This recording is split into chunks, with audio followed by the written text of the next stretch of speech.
Hi you guys, welcome back to another monthly reset routine. I already went ahead and made my to-do list to just go ahead and skip over that. We're just gonna go ahead and dive right in. Let me tell you guys what is on my to-do list today. So I'm going to be talking about my budget and expenses like I always do and my monthly reset routine, and then talk about my monthly goal. I'm going to declutter my laptop and also my phone just because I have a lot of unnecessary photos, videos, and just like random files on my laptop. And then I gotta do laundry and of course share my books that I've read the past month, because I mean we're starting our little mini book club and I kind of like it. And then I also gotta organize my pantry because it's been a hot minute since I had done that. Last thing I want to do is to update my March calendar. But overall, that is my to-do list for today. Since I'm already at my desk, I'm going to go ahead and open up my expense tracker. If you guys are new to my channel, this is just a super simple spreadsheet that I created on Google Sheets. I already went ahead and put my rent in because I always pay that at the beginning of every month. So I'm asking Jeffrey how much our electricity bill is. He takes care of all of our utilities and he does like all of the payments for that, so I just have to ask him real quick. And then sometimes our electricity bill does fluctuate. Sometimes it's not $56 every month or around like that range. Sometimes it jumps up to like 70 sometimes, and it just gets really crazy. I realize that it jumps up really high if we use our dishwasher a lot, and I know like using dishwasher takes up a lot of electricity and water. The electricity for this month is $60. My car insurance is always $91.02 right now. I got my car I believe a year or two ago, and I recently got it and I'm still paying it off right now, so that's why I owe like $160 every month. And as for gas, let me go ahead and pull up my bank statement. Oh gosh, I just can't even imagine my gas right now just because I've been traveling a lot back home, and where my parents and my family actually lives, they live about an hour and a half away from where I live. It does take up a lot of gas, and my sister's wedding is actually coming up, and every weekend we've been trying to like kind of meet up with each other to plan her wedding. Okay, I spent $36.24 on gas, $32.43. That seems like about it. So we spent $68.67 on gas. I just pumped gas twice a week. Well, actually that makes sense because I only went home twice for the month of February, so that actually makes sense. I thought I spent more on gas, which I usually do. I mean, looking at last month, I spent $187 on gas. Let's move on to fast food and takeout. $57.67 at this pho restaurant because me and my sister, we went to go eat there. And then I spent $11.77 on Chick-fil-A. Another $8.10 for Chick-fil-A. Tropical smoothie, $12.51. $20 for Starbucks. I reload on the app, so it's easier to just scan. And then $9.66 for Chipotle. $20.82 for Chipotle. And then $10.70 for a coffee shop. And Starbucks again, another reload because I love Starbucks. And then Chipotle once again. And that is everything. Now, let me do equal sign. I spent $189 on fast food and takeout, which is really high compared to last month. Okay, now moving on to groceries. Groceries, I spent $54.48 on groceries. Target, I spent $10.18. Lowe's Food, $32.64. Trader Joe's, $20.99. The Marketplace is $14.24. Whole Foods, $23.49. Lowe's Food again, $3.39. And Super G Mart, $32.49. So I spent $191.90 on groceries. As for subscription wise, I always get charged $6.93, but I believe Amazon amped up their subscription to $7.93. I think I got an email saying that Amazon is going to amp up their subscription for student to $7.50 or $7.93.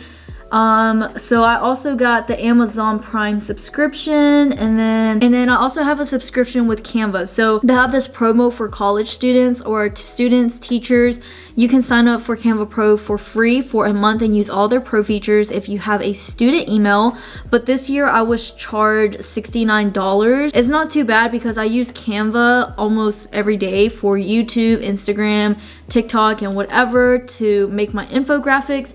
And then I believe that is all the subscriptions that I have. $5.93 on subscriptions, and my credit card stays the same, $40. So this entire month we spent $20.95 on everything. I think I could still do a little bit better, obviously, especially with like takeout, my groceries. But other than that, everything else is a need. I have to pay for it. I know for the next few months up until May, my budget and my expenses is gonna be really high because we're planning a lot for my sister's wedding, especially like for her bridal shower, and then also for her bachelorette party, and then her wedding, obviously. So you might see like an increase in my total spent the next few months. So now I'm going to go ahead and talk about my monthly goals that I have here. All right, so here is our February goals. So if you guys want to like do a little quick read, this is how it looks like. The only goals that I didn't stick well to is to set better financial goals and to also jump rope 3 times a week. So now the only thing left that I have to do for my February review is to fill out this reflection page that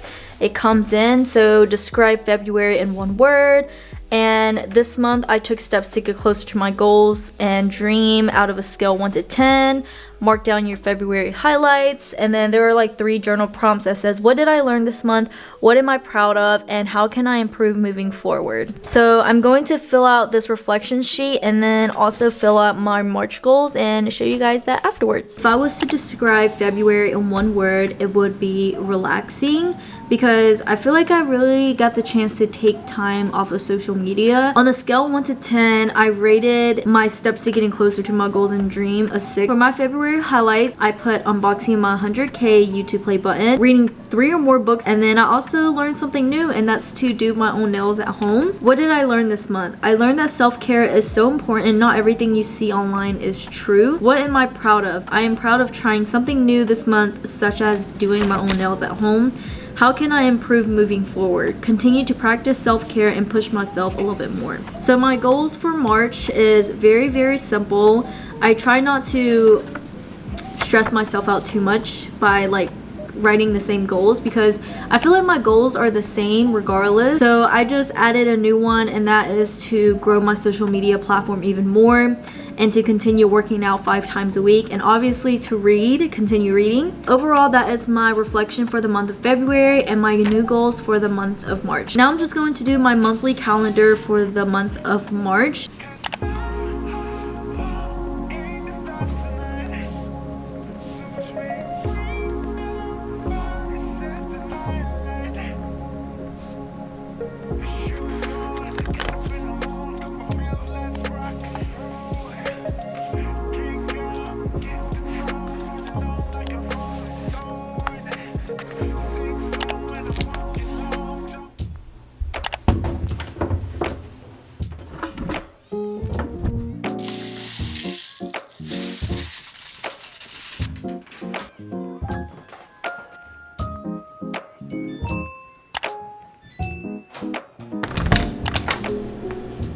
Alright, so I just put laundry in the washer, and I wanted to show you guys my pantry because, like I said, it's been a long time since I actually cleaned my pantry.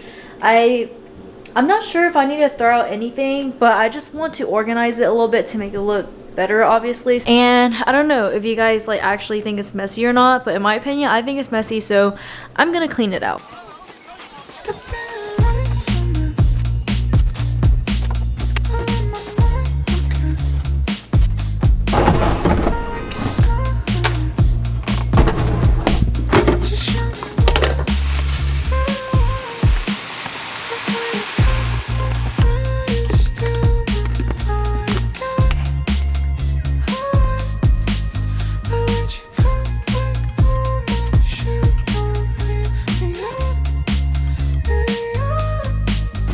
Why'd you slow that again? I don't wanna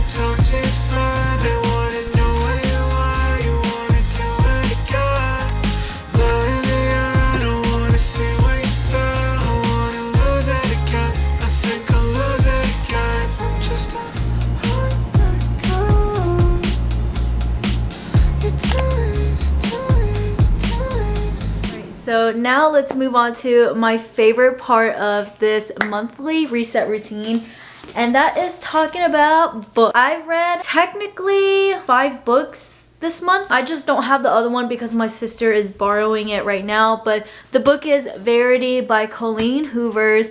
That has been one of my favorite all-time books so far for 2022. Oh, I just love the thriller, the plot, everything about it. If you guys love thriller books, I highly recommend that one. So Verity is about a girl named Lowen. She is someone who is struggling financially, but she's also a writer, but she comes across this wonderful opportunity where she is going to get paid tons of money if she co-writes a book for another famous author named Verity. So that's where the title Verity comes in. So Verity at this point, she is bedbound. She cannot physically do anything. So that's why her husband Jeremy tries to help her complete her series. So he runs across Lowen. He asks Lowen to come and basically live with him and go through Verity's notes, outlines, to help her kind of get a good feel of how Verity's writing is. Lowen comes across a manuscript that is a biography written by Verity. The manuscript is super disturbing. It talks about her life and events leading up to the present, and so she doesn't know whether to tell Jeremy about some of the events that happened because it's super tragic. Yeah, I'm just gonna leave it right there because I feel like it gets better once you start to read it. I know I'm not really good at telling stories. The ending is just amazing, and I don't want to overhype it because I feel like once you overhype it and you read it, it's not as good, but it honestly gave me the creeps and the chills, and I just love every moment of it. Anyways, moving on to the next book, I picked up another Colleen Hoover's book, and it's Reminders of Him. I personally, okay, so the thing is that a lot of people like this book, and don't get me wrong, I like it too, but I don't love it. The plot of it is really good. It's sad. I mean, it's realistic. But at the end of the day, I just feel like it wasn't for me. It's about a mother who goes to prison for 5 years, and she is wanting to get her daughter back, basically get custody from her boyfriend's parents. But the thing is that her boyfriend's parents despise her because she's basically part of the accident when her boyfriend passed away. So her and her boyfriend was in an accident, but he ended up passing away, but she ended up living. So basically, up until that accident, the boyfriend's parents despise her and blames her for the cause of her boyfriend's death. And so now that they have custody of her child, she moves back and tries to win them back and tries to gain their trust and have them forgive her. And it explains her whole side of the story. Another thing is that, you know, she ends up falling in love with her boyfriend's best friend, which I think it's kind of messed up. I don't know, I feel like it's weird, but I understand you gotta move on and, you know, move on with your life, but I just couldn't get past the part where she fell in love with his best friend. But you guys will understand it once you read it and find out if she gets her daughter back in the end or not. Moving on to the next book, and it's The Silent Patient. I picked this up because so many of you guys recommended this as a thriller book. I love thriller books. To be honest, I feel like it wasn't really my favorite thriller book, but I like how the ending ended, if that makes sense. It was a good plot twist at the end, but I feel like the whole time I was reading it, it was just run-on sentences, and it was really, it dragged on, but I understand why it was like that because of the details and the storyline. I don't know, I feel like the ending was just added on at the end, and I was just oh, well, I guess I understand why it was a plot twist because I didn't expect that, because it was just really random in my opinion. But if you guys read it, I don't know, try to convince me why this should be my top thriller book.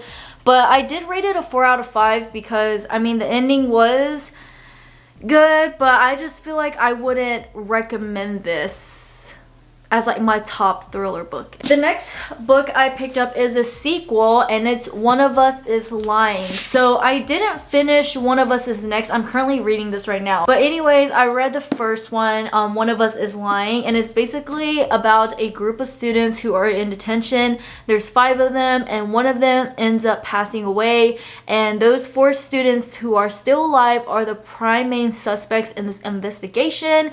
And basically there is a gossip app that goes around, run by one of the students that passed away. But then the thing is that once he passes away, the app is still running, and there is someone who is also like spreading rumors that are true, which is really weird because the student that passed away only knows the truth about everyone else. And so they are trying to find out who is also the killer and who is behind like the app and putting in all these anonymous posts about the student. For this one, so far it's a sequel to the other book. So far from what I got from it, because I'm only on chapter 3, it's basically a game of truth or dare, and basically they just have to like play along with the mastermind. I definitely need to be better at telling you guys stories, because I mean, all the books that I picked up is good, and I really want you guys to get into reading too. So you know, you guys can be on your phone less, or we can have like mini chit chats about these books, and I would just love to discuss it with you guys. But overall, let me know if you guys have read these books, because I would love to hear your thoughts about it and like how you felt about it. What is your rating? Yeah, let's just like talk about it, because I have no one else to talk to about this. So yeah, and also make sure to recommend me some books. I'm always open to any kind of books, but yeah, I would love to read your recommendations. And I think I'm just going to go ahead and end off my monthly reset routine right here. Thank you guys so much for watching. Make sure to follow me on all of my social medias. It'll be linked down below, and I'll see you guys in my next one. Bye!